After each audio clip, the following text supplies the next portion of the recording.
Welcome to the Movement and Performance Podcast, where my mission is to help people get stronger and healthier through the power of physical activity, especially here in New York City. When most people think about fitness, they picture a high-intensity workout a few times each week. And while exercise is incredibly important, it alone is not enough to offset the effects of prolonged sitting. That's where physical living comes in. It's a separate component of health that focuses on what happens during the many hours between your workouts. By paying attention to how we spend the rest of our day, whether at work, at home, or during our leisure time, we can incorporate more frequent movement and optimize our overall health and well-being. In this episode, I sit down with Diaz, a certified exercise physiologist and associate professor of behavioral medicine at Columbia University. His research focuses on how prolonged sitting affects cardiovascular health and how we can develop practical strategies to help reduce sedentary behavior throughout our day.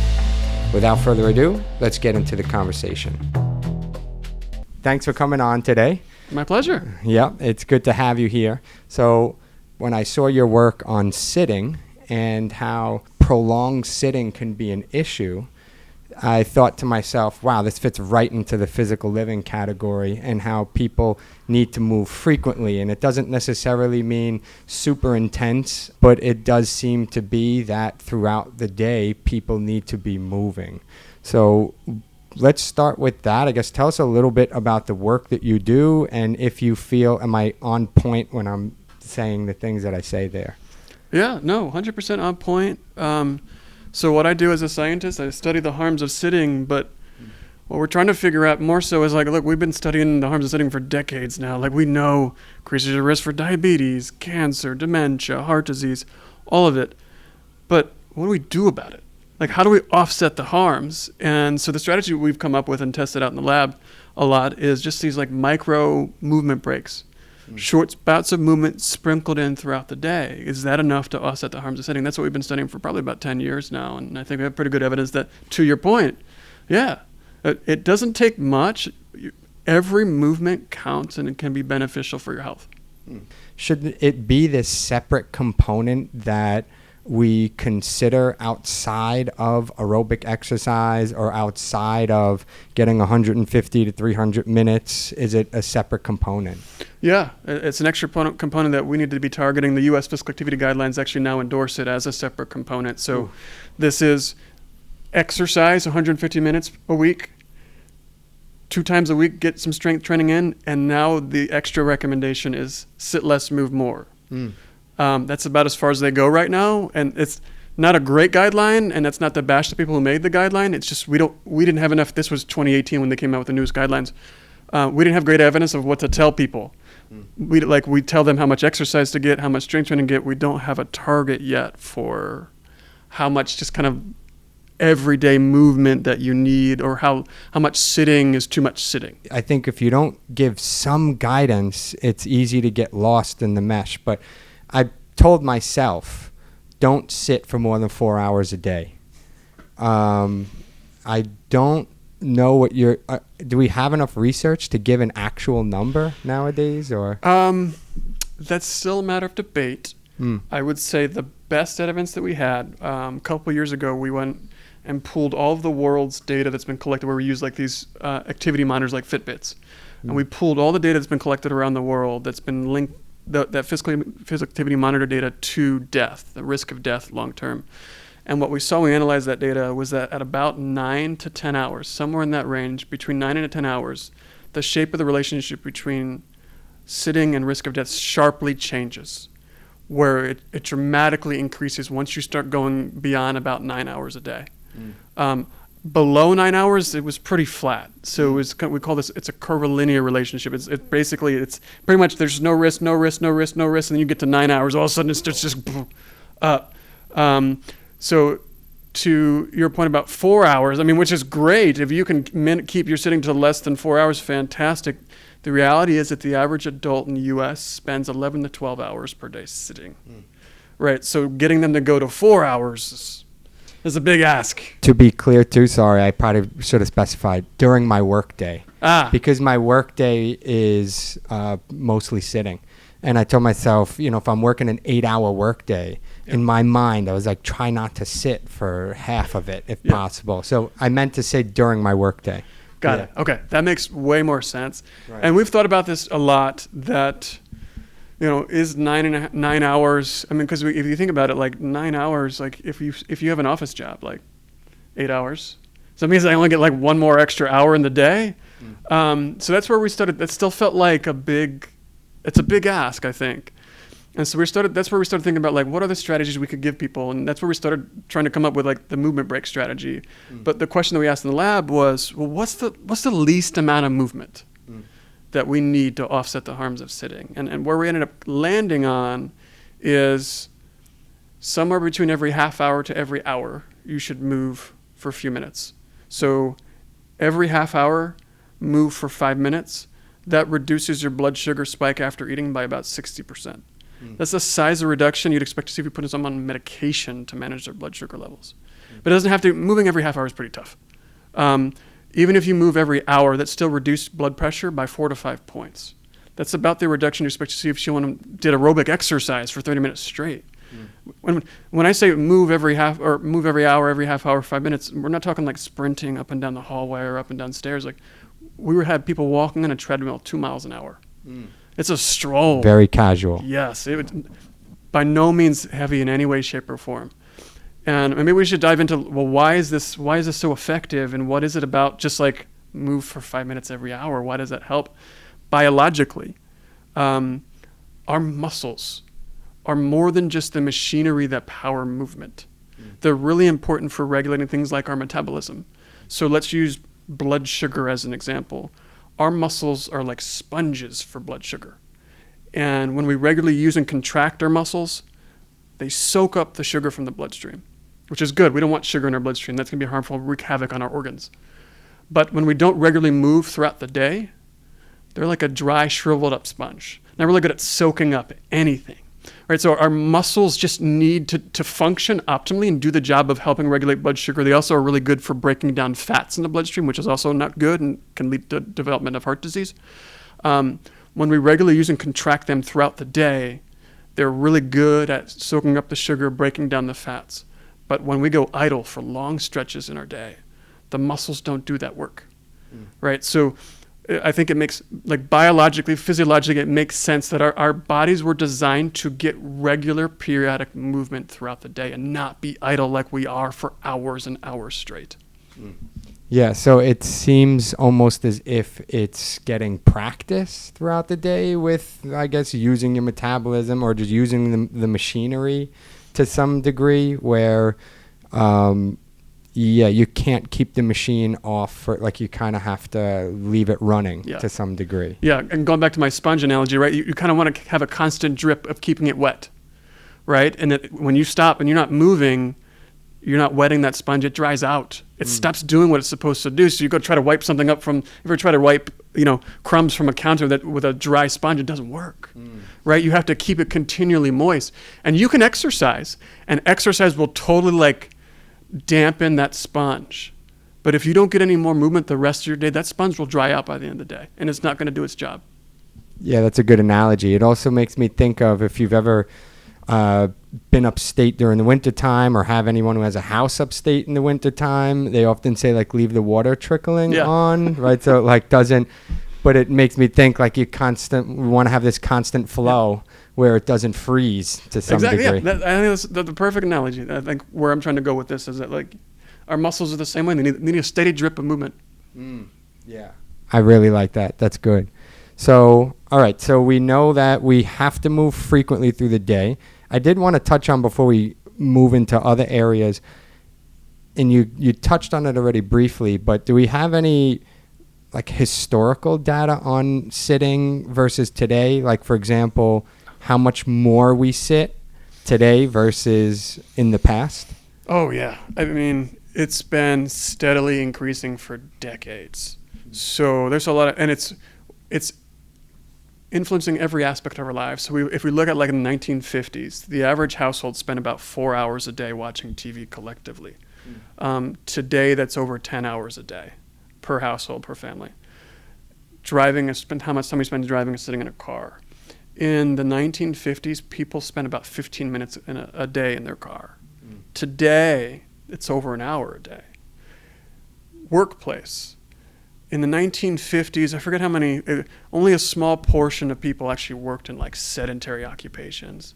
Today, over half the U.S. workforce works in sedentary desk-based jobs. That's millions of people. So what we do in our leisure time, how much time we spend watching TV, what we do in terms of our work, and how we get to places in terms of how much time we spend in our car. Like every aspect of our lives is becoming more and more sedentary, and it's changed dramatically since, from my reference point here is the 1950s, but if we were to plot it out, it keeps going up every year. Even around 2014, 2015, when there was the rapid rise of smartphones and tablets, the amount of time that we spend consuming technology increased by about an hour and a half. Prior years, it would only increase a couple minutes per year. Then it just surged when the smartphones and tablets came out. We became even more sedentary, and then the pandemic has, I think, accelerated some of that even more so. It has reduced. What's interesting with the pandemic, exercise levels didn't really change. People still found time to exercise. What changed was the movement they got the rest of their day. They weren't getting that just every day, I'm going to go to the grocery store, I'm going to walk to my car and go drive somewhere. That movement disappeared because more people were spending time just in their house. Yeah, that's a really, really good point there. So do you think that people, one of the things I try to preach too is, we designed our world in such a way where this is hard, but sometimes it's valuable to do your own laundry, to wash your own dishes, to, sweep the house. And, what are your thoughts on like chores and doing it yourself and not, Yes, that's one of the hacks I give to people of like, well, how do I get more movement in my day? I'm like, I don't even need you to go take movement breaks and like go walk around the block. Just go do a house chore.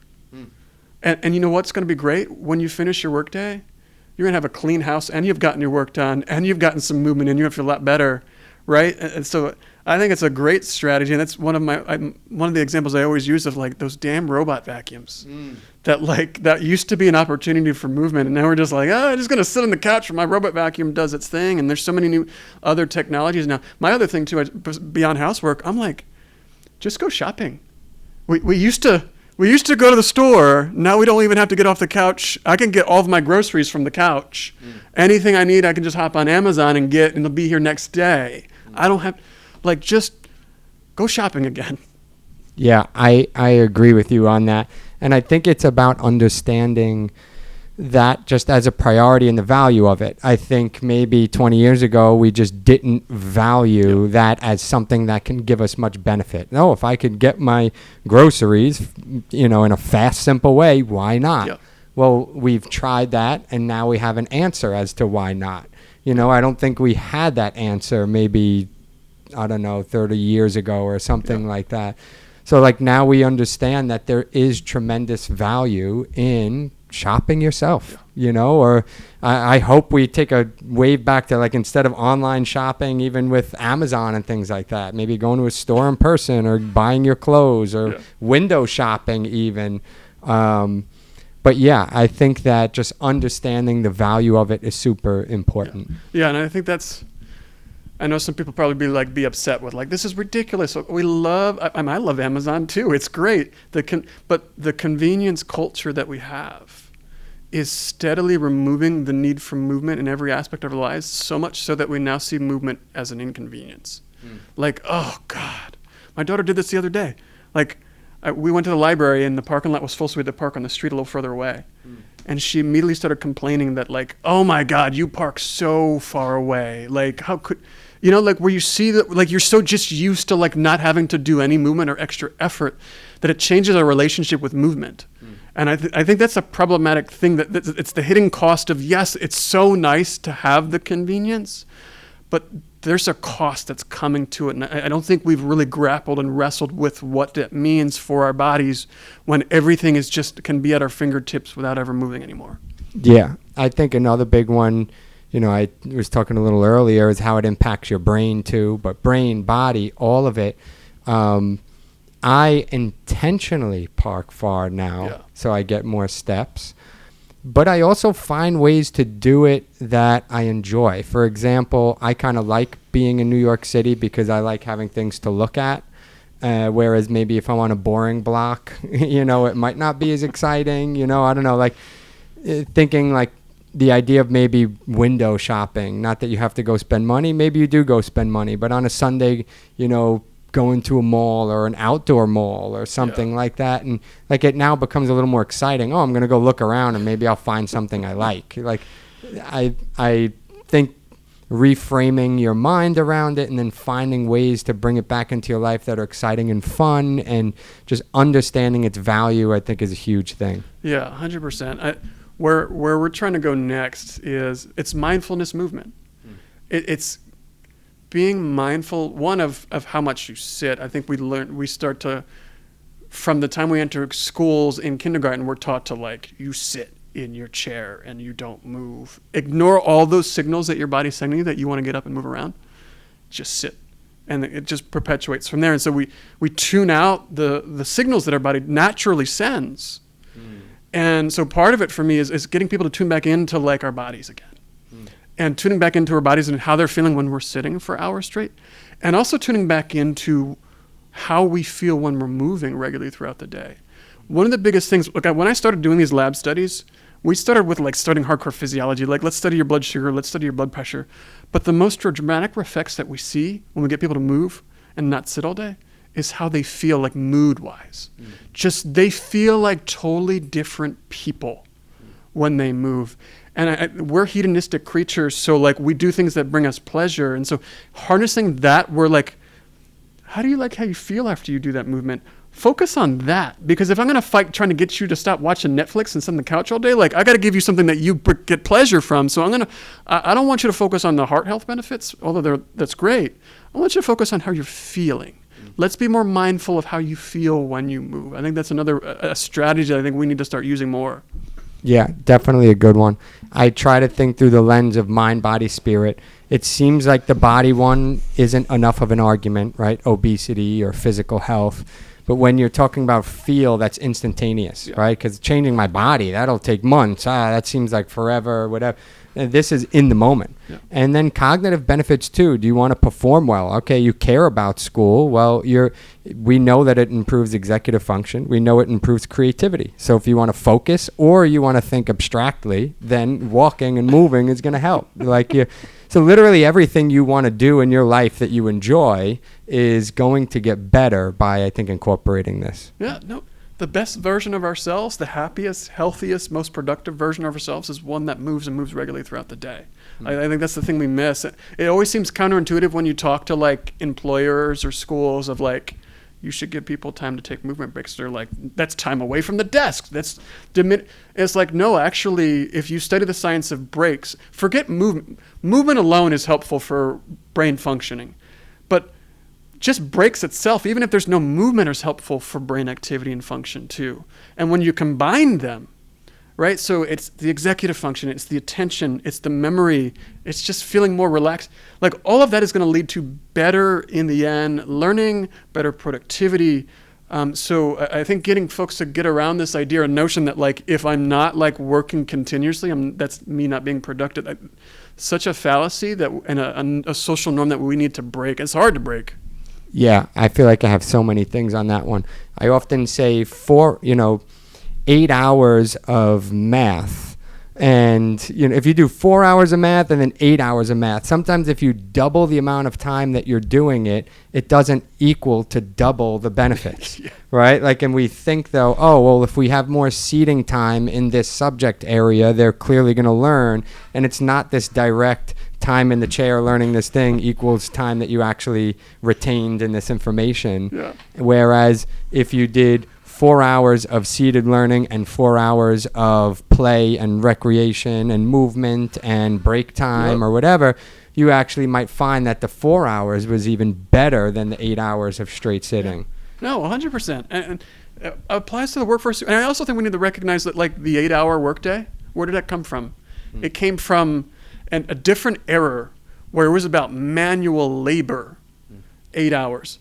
And same with schools when they first started out, like how much the time, like how much time we spent in schools then versus now. And I think we need to start thinking differently because we're in a different age and era now. And to carry forward stuff and think that this is the way we should continue operating when it's a fundamentally different world than when schools started, when we started standard 8-hour workdays, et cetera. I think we need to see some change there. Yeah, I also think that when you just consider the evolution of the brain and body, and this almost seems like a big picture thing from all of my studies, but the body almost seems as if it's like, what's the point of math if I never build the pyramid? Yeah. So meaning like or what's the point of, rocket science if I never shoot a spaceship to the moon? Like if you never planning and strategizing is to make us move more strategically. Yeah. But if you never move strategically, your body almost says like, well, then there's no point to strategize. And it seems like the body and the brain communicate together and they kind of shut off. Think what you do when you go to sleep. If you just go and lay in your bed, eventually you're going to fall asleep. Yeah. And the more extreme version of that is death. Like what do animals do when they get sick? They go in a corner and they kind of stop moving. Movement that stops is kind of telling your brain almost like there's really no reason to strategize. I feel like so it seems like we need to strategize. So I'm not saying like movement's all the answer. We still need to sit and learn and come up with those things. But then you, at some point throughout your day, on the day to day, you have to be putting some application to this where you're bringing it to life. Yeah. Well, I think there's also the mood muscle. There's a mood muscle connection. And what ends up happening is this vicious cycle where I sit all day. I feel really crummy at the end of the day if I haven't moved. And we see this time and time again in our studies. So what's going to happen is if I feel really fatigued, I feel really worn out after sitting all day, what am I going to do when I get home? Am I going to go to the gym? Am I going to make a healthy meal from scratch? I'm going to sit down on the couch and kind of veg out, turn on Netflix, whatever, right? And so what ends up happening is now I veg out. Then I go work, do it again, feel crummy, back to the couch. My physical function is going to deteriorate because I'm stuck in this cycle. And when I try to move, I'm going to feel really worn out and exhausted. So you just kind of get stuck in this cycle that's really, really hard to break.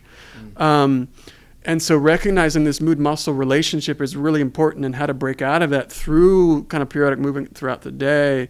I think it's a really important thing to keep in mind. I think people don't realize how much like they feel exhausted and realize actually a lot of that may have come from the fact that you didn't move for 8 hours.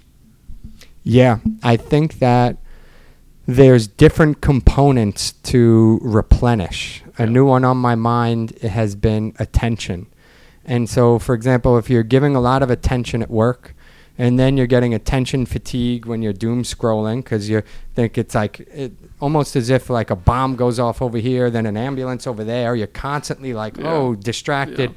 When you look, as soon as you open your Instagram and you go to the search and there's like 12 things that they already know they're trying to grab your attention, like that's akin to that like explosion going off or whatever. So you're now like attention at work, attention fatigue there. And I think our attention gets replenished when we can be in a flow state. And when can we be in a flow state? When we're moving.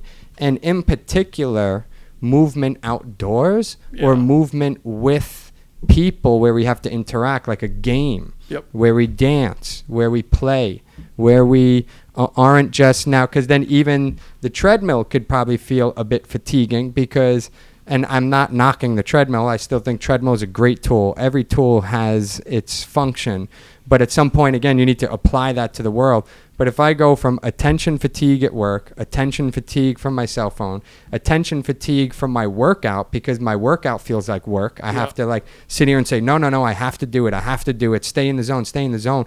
When you play a game, you're not telling yourself stay in the zone. You're just there, and you get lost. So I feel like it's also movement that puts you in some type of flow state, and you kind of already mentioned that with mindfulness. Yeah, no, that resonates with me when I'm running. So I run, that's my like exercise of choice. And like if I'm just kind of like jogging, my mind is just kind of like I'm just kind of thinking about like my work day, what I'm going to do, thinking about ideas, whatever. When I'm actually like doing like an interval workout, like I'm trying to hit paces and stuff like that, right? And I'm focused on my task at hand. Like that's all I'm focused on is I'm just focused like on my breathing, on my pace, and like just everything else just disappears. That is the best feeling.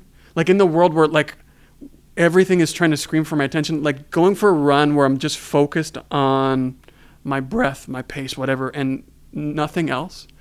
Like it feels so freeing to me. Like this is not me as the scientist. This is just me as the human being. Of like that resonates with me. The kind of that flow state you're saying. Like totally, 100%.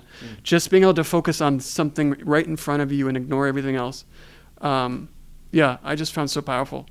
Yeah, you couldn't even hold the phone if you wanted to when you're running. Like you can't doom scroll on it, right? Yeah. Any activity where you couldn't even take out the phone if you wanted, I feel like is potentially even better. But bringing it back to throughout the day and maybe at work, how do we do this? I think that speaks to the value of maybe just going for a stroll in your day. Or do you have any strategies that you might implement during the workday?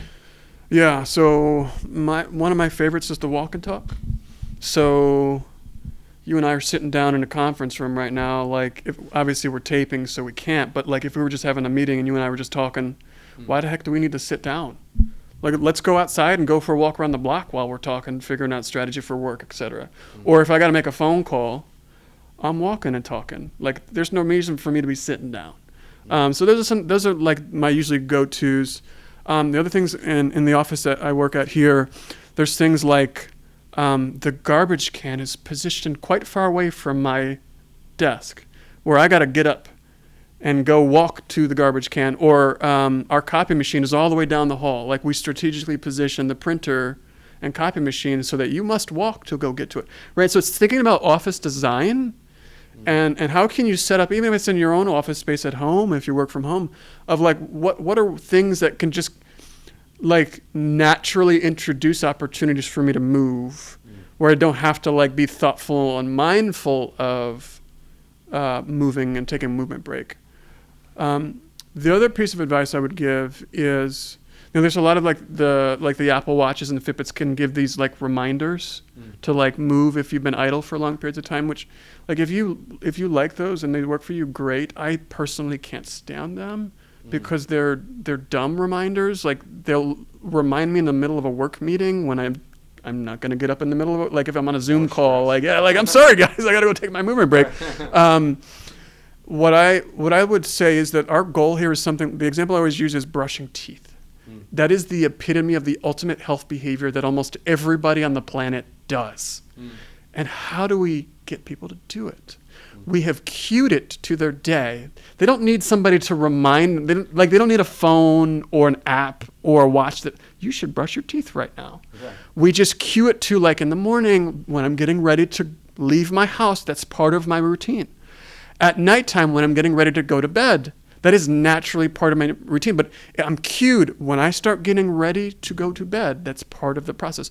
Tying movement to cues in your day is the way you're going to build a habit. So some of the examples would be like something like, whenever I finish a work meeting, before I do anything else, I'm going to go take a break. I'm going to go walk or do some type of movement, right? I'm tying it to, I know automatically when a meeting ends, I do this activity.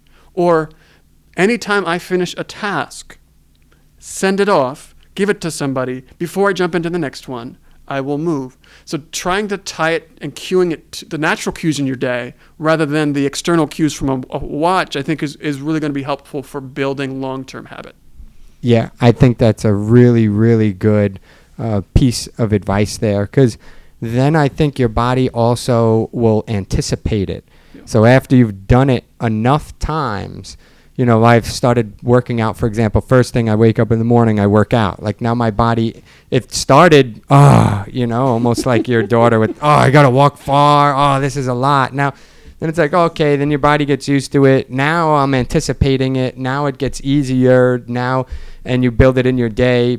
And I really like that. I'm going to use that myself, that there's these routines, after every meeting, maybe I walk downstairs and just whatever it is and look at the sky. I don't know. And yeah. I tie it to my meals too.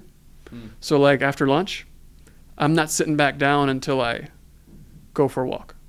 And that's really important actually, because the timing of your movement actually really important too. So I am also mindful of like, I'm going to go for a walk now because that's going to help prevent, I just had lunch. That blood sugar spike, I'm going to crash later. So I want to make sure that I'm getting some physical activity now because that's going to help me stay focused, energized, and not hit that like malaise that you can get if you've had like lunch and you're kind of starting to feel a little tired. So like it's also strategic too of like when to time it. I think timing it around meals is probably a really good idea. Yeah, there's one I started to implement in my life, and I like sometimes like cultural things, and I take stuff from cultures all over the world. This one happens to be part of, I'm half Italian, so although I grew up in Brooklyn and we didn't have much Italian culture. It's Brooklyn Italian, very different. But in Italian culture, there's something called a passeggiata. I didn't grow up doing it, but where they go for a stroll after dinner. Oh. And I was like, you know what? That is so, I love that. I just love it. And now, luckily, this is back to that design piece where, luckily, I live on an avenue in Brooklyn. So 3rd Avenue, where strolling for someone like me, where you might see a friend or you might see someone or, you have things to look at. It's a little bit more exciting. I can walk downstairs, and I do that very regularly. As soon as I'm done eating dinner, I'll walk downstairs and I'll just go for a stroll. Yeah. And that's a habit that I've now built into my life. Yeah. We've done that a little bit with my kid. We make it a family walk afterwards. And sometimes we have a cat. And we put the cat in a stroller and walk the cat around as well. Just whatever. And that's another hack for us is for my kids, they're really motivated by pets. So I'm like, we're bringing the pets along too. If that what's like I'll ask my son like, hey, you want to go for a walk? No. You want to take the cat for a walk? He's up immediately like, yeah, I'm doing that. Whatever we're going to do to kind of like motivate, yourself, you mentioned this earlier, like the social part too. The more that you get other people involved, because then kind of it's a social contract now. Sometimes I'm not feeling like the walk after dinner, but my wife will be like, let's go, I want to do it. And she gets me going, and vice versa. Sometimes it's my kids, right? So I think there's a lot of ways they can help kind of build those habits.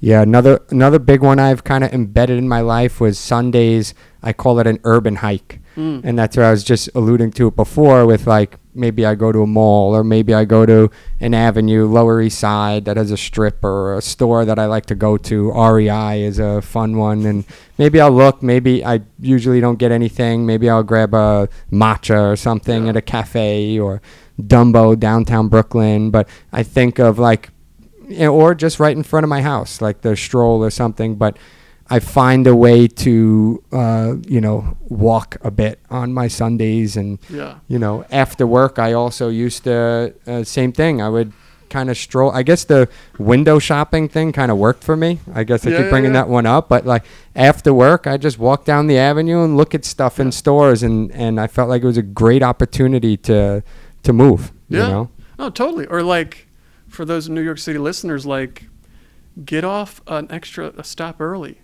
Just like, do you have to get off right at like your stop? An extra stops, it's not a lot. So maybe add 5 to 10 minutes of walk, but like, we don't need a lot of movement to see health benefit. That alone is enough. That extra 10 minutes. Yeah, that's some really good stuff. I think it also points to the benefits of human-powered transportation. Maybe like the value of taking the train. You might go up and down the steps and walk more, or riding a bicycle, or getting off a stop early kind of energy. Yeah. Well, this all goes to urban design, right? And how do we design cities and suburbs where it feels like you promote physical activity? And I mean, sometimes I'm encouraged, sometimes I'm disappointed. Like, there's always and there's been a lot in New York City lately of like bike lanes. And all of a sudden it's become like, I thought that was a great thing to have bike lanes. And I love giving people an option to like, one, biking is usually often faster than driving in the city. But two, it's physical activity. But then some people don't want it. Yeah. There's protests about like, we don't want the bike lanes here. Right. And my favorite city I've ever been to in terms of like promoting physical activity is Minneapolis, because they have these bike paths that stretch all the way out to the suburbs. And they're not like rail trails or anything. They're literally paths that were designed just for people to commute on in and out of the city. They're not like right along the train or anything like that. How lovely it would be just to like, I'm going to go into the city now for work and I can just hop on my bike or I can walk, whatever, and do it. I think we've designed so much of our cities and suburbs around cars. And so that's why I think it's great. Some of the stuff you're mentioning, like what ultimately popped up is like, you're talking about like green spaces, right? And bike lanes, what else we need to do this kind of stuff. And I think advocating for those kind of spaces in your communities, I think is really important. Because it can be, there's a lot of times I get a lot of pushback of like, that all sounds great and I want to get outside. It's not safe for me to, I don't have sidewalks. Like, where am I going to go? Yeah, no, I totally agree. The urban design piece or the, just how do you design this stuff in a city in order to make it easy and accessible. My goal is to write a book. I'm in the process of doing that, which is kind of cool. But one of the things I do is try to reference a neighborhood that I think is also doing it good in New York City. And I think Williamsburg actually does a pretty good job of, for example, they close off Berry Street. It's always closed. And you can just, it's a walkable street, always. Their park, Domino Park, they have a lot of stuff going on there. I mean, it's a hub for movement. You have a lot of people access the track there and they do activities in the park and they have, pickleball and rock climbing. And the only issue is it's really only good if you got money, right? Yeah. However, if you got money, it's a pretty good place to be able to just naturally get in a lot of movement. I'm going to probably go eat at a restaurant. I'm going to get in steps there and naturally throughout my day. And, there's a lot of, they've done pretty good with their bike lanes and things like that too. So, there's still a lot of room to grow even there, but just how they've taken some proactive steps and you can see where, when you have money, this stuff becomes a little bit easier, totally. But how do we get, things like that for everyone? And there's little stuff, happening here and there, urban streets. You see it a little more in the summer. But I think this is good stuff as people realize the importance of it. They figure out ways. If there's a will, there's a way. I think this is about inspiring people to have the will. Yeah, totally. And I speak as a person who's in the suburbs of Jersey, maybe the good things I'm seeing in the suburban areas. There's a lot in my town. There's a lot of mixed use development going on, which people have qualms about developers coming in and whatever, but at least they're building these mixed use communities where like I don't have to drive anywhere. I can just walk to the restaurants and the ice cream stores and the dentists, and they're all within the communities that are being built now. So I love this mixed use approach because it's reducing the need for cars to get to places. The other one I was really encouraged by in my town, in the town over from where I live, they took the rail trail stuff, but it's only 3 miles long. They did a rail trail. So it's not like a rail trail that like cyclists are really, a cyclist is not going to come out of their way to come cycle for 3 miles on this small little, man, this thing is packed every day. Like I tried riding with my son on it, and there's so many people walking on it, but I'm like, just like a local community space where it was safe to walk, and you could just, everything was just trees everywhere. It was just going through people's backyards essentially with all trees. And I was just like so encouraged of like, look, if you just build places like this for people, like they'll use it. People want this stuff. And we need to build more of these spaces, these community spaces where people can have the opportunity to get physical activity, where they actually want to be, that's fun to be at, it's nice to be at, it's good to be out in nature, etc. Like, how do we advocate and get more of those in people's towns? I think it's a really important way. Like, green space, physical activity space, just more of that and less. I know I talked about like building these mixed use spaces, but we need more community spaces to move and less development. Yes, I agree. The other big one I think about too is, because I'm always thinking like, well, what can I do now? Right? That seems a bit long term. Yep. But then also, how do you design your own home?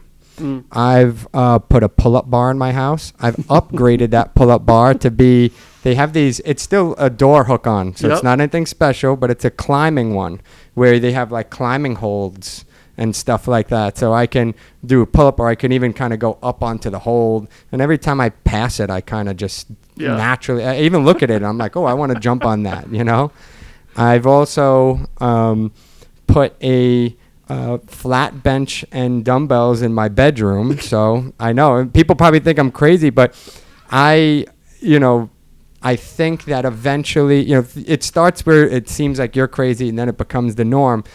Like I want to wake up and be able to do this regularly. If I have to go all the way to the gym every time, there's no, it's not going to happen. I know I'm not dressed that way today, but I'll usually also dress a bit more athletic, and not necessarily athletic but just clothing that you can sweat in and it's not as bad or uncomfortable. So it might not look athletic. There's still, golf clothes and stuff like that. You can still be professional. But this idea of, because throughout my day, I'm going to, if I find an opportunity to move, I'm going to take it. And I recently did an episode on parkour.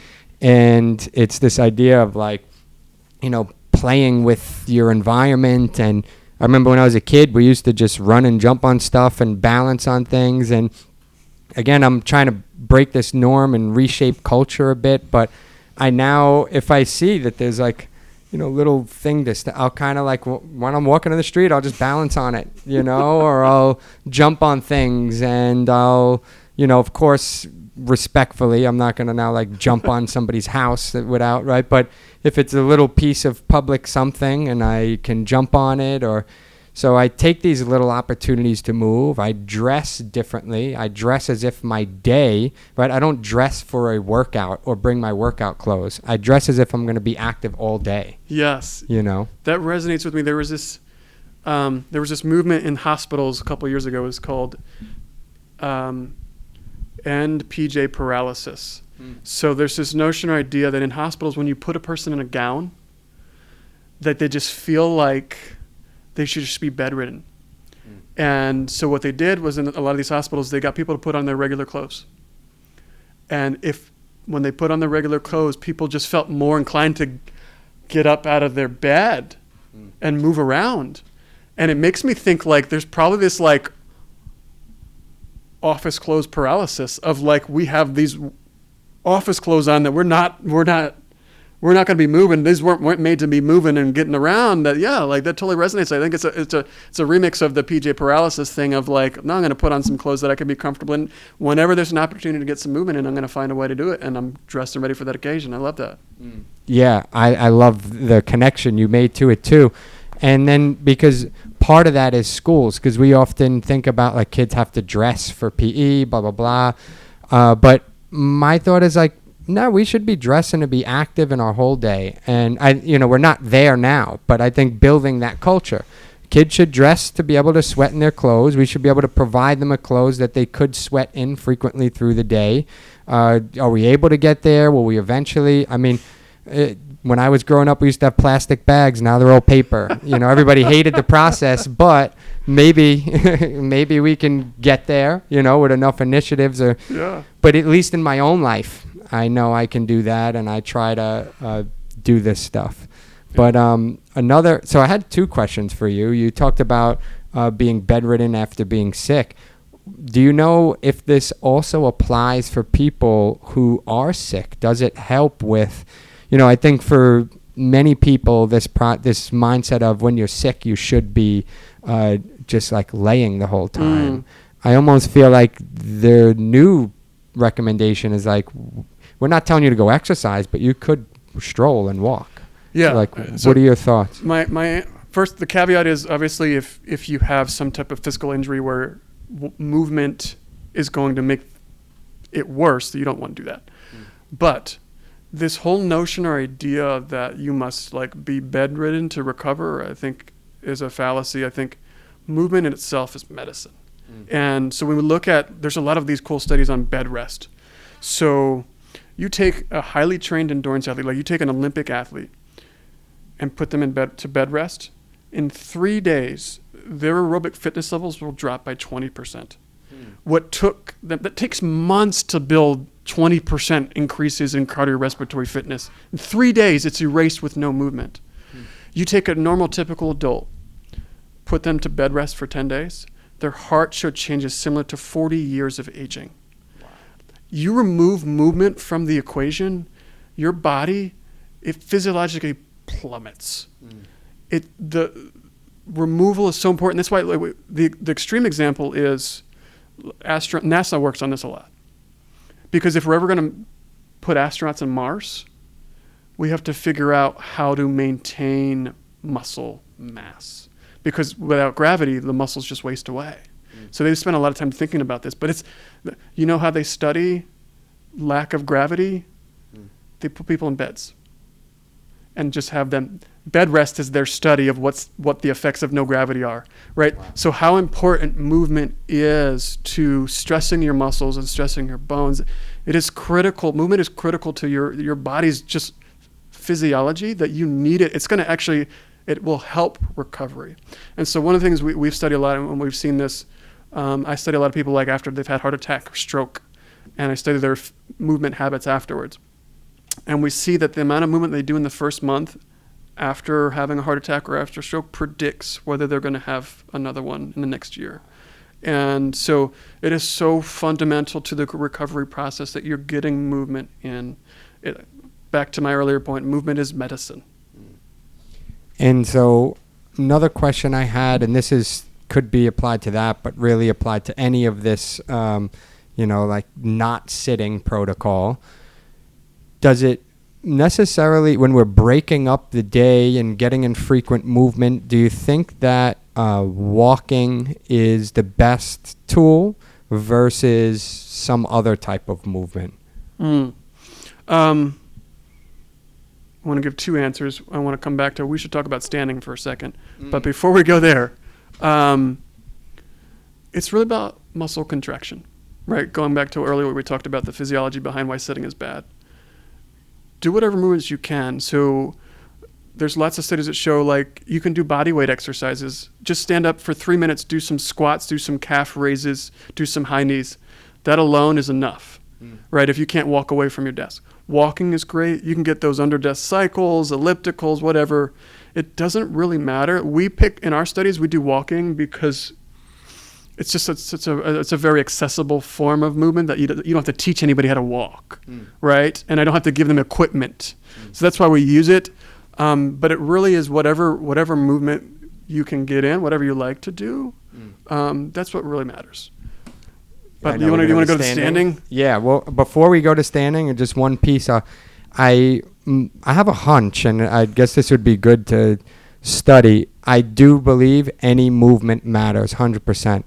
There's something that tells me that walking may, I don't know, depends what we're looking at. Are we looking at controlling anxiety or whatever? But I forgot where I was getting this information from, but there's something about the receptors on your feet and the rhythmic action and heartbeat and blood pressure and something there. And it just makes me think almost like we're designed for walking. Yeah.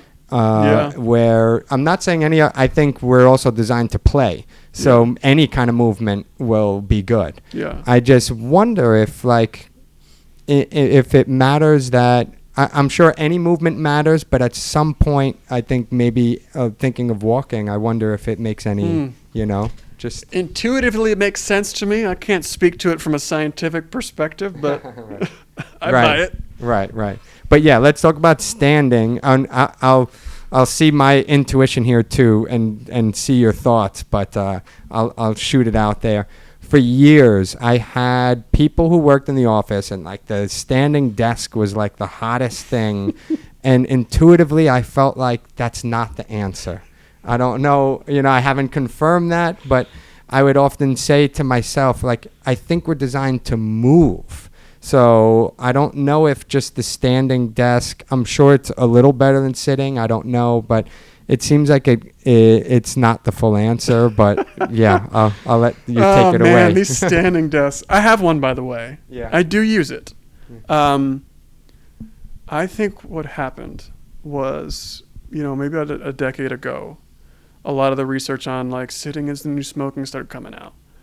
And I think standing desk manufacturers capitalized on those headlines and helped convince the public that standing is a healthier alternative to sitting. I remember at one point I was going like perusing one of their websites and saw like a quote from me and my face on one of their websites. I'm like, where did they get this from? Like they're trying to sell product. And I think you're spot on with your assessment that for the most part, the scientific evidence that standing is healthier than sitting, there's not real strong evidence that it is. There's a couple studies, and I have some of the research we've done in lab does show that it can be better than sitting for like blood sugar levels and blood pressure, but not nearly as impactful as movement. And the flip side is there's actually been a couple of studies that shown that standing actually may be more harmful than sitting. Because what happens, I used to work in retail, and I'd stand on my feet all day. And at the end of the day, my feet were swollen, right? And you're tired, calves were aching. What happens is when you stand, particularly if you stand static, like if you're walking, it's different. You stand static on your feet, the blood is pooling in your legs, and that sets forth a whole cascade of events that happen in your body that are damaging to your blood vessels. So it's thought that standing for hours straight is actually unhealthy as well, and maybe more unhealthy than sitting. So the advice I usually give to people is the best posture is the next posture. It's really about just switching it up. Standing has some benefits, but you can't do it for too long. Sitting is not great, shouldn't be doing it for too long. The ideal is movement, but you can't move all day. Obviously, we have to get some stuff done, right? And so I think it's just constantly interchanging. If you were to ask me to go invest in a standing desk, I use it. I like to stand up when I can. But if you were to pick something, I would say find a way to get more movement in your day. That's what you should focus on. Yeah, I wonder if people were going to try and change their workspace while working on a computer and typing. I mean, the ideal is probably, like you said, phone calls, Bluetooth, go for the walk outside. Yep. Just go outside. But maybe even, I wonder your thoughts on shifting positions, maybe like floor sitting versus, moving it. Like probably if you were going to do something, like maybe shifting positions, and that could be potentially more beneficial than just thinking to stand for 8 hours. Yeah. Where your question led me to was the research on fidgeting. So one of the other mechanisms, we didn't talk about this, why sitting can be so harmful, is that when you sit, think about, so your blood vessels, picture them as a hose. And when you sit, what you're doing is you're putting a bend in the hose, you're putting a kink in the hose. And so that can be really harmful. And so what happens is you're disturbing all the blood flow in your legs, and there's a lot of pressure buildup, and you're actually creating what's called turbulent blood flow. And that's actually damaging to your blood vessels. So just the sitting and posture itself and what it does to your blood vessels and blood flow is not great.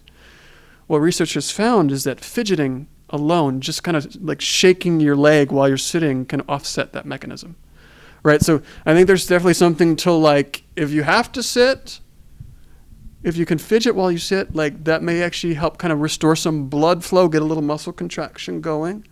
I think intuitively, like the shifting of whilst if you have to stand, the shifting certainly I think can be helpful. What I would endorse if you have to stand is doing some calf raises. What you want to do is you want to push that blood back up through the legs and prevent that blood from pooling. That's where compression sets come in when people doing like long flights and stuff like that too. But yeah, I think that makes sense intuitively to me to do those kind of the shifting or the calf raises, etc. Yeah, and it also just seems as though the part of the answer is like you just can't work all day. Yeah. Like we're gonna keep trying to find way. Well, can I keep working and just modify it a little? Like, can I just torture myself a little longer, to be able to? And the answer is like, no matter how you frame it. I mean, yeah, there are probably better ways. Maybe fidget, maybe a walking desk, right? Do they have that now, right? Yep. Or do they call it a walking desk, or do they call it a treadmill station of work? I don't know what they even call pads. it. I have one. Love it. Good. Love. I actually thought it'd be hard to like type and work while you get used to it pretty quickly. The thing is, you're not trying to walk fast. It's like it's just at 2 miles an hour I'm doing. Like, it's very doable. So what I'll do is if I'm on a work meeting on a Zoom call, like every Zoom call I have throughout the day, I'm taking it on the treadmill. So if I have 2 or 3 meetings in a day, I just walk for 3 hours. Yeah. Like, it's fantastic. It's just a great way to like sneak it in. But to your point, I think the bigger issue is if we're really going to address this, sedentary epidemic, I think we fundamentally have to change our relationship with work. Right? Because that's what we're doing. We're just trying to find ways to keep working. Right.